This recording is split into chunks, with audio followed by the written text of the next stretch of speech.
বুদ্ধিমান মানুষেরা এই ৬টি কথা কাউকে বলে না।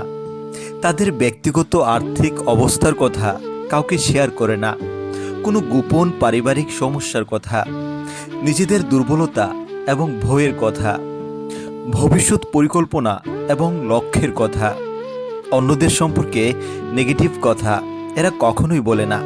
নিজেদের ব্যর্থতার ইতিহাসের কথা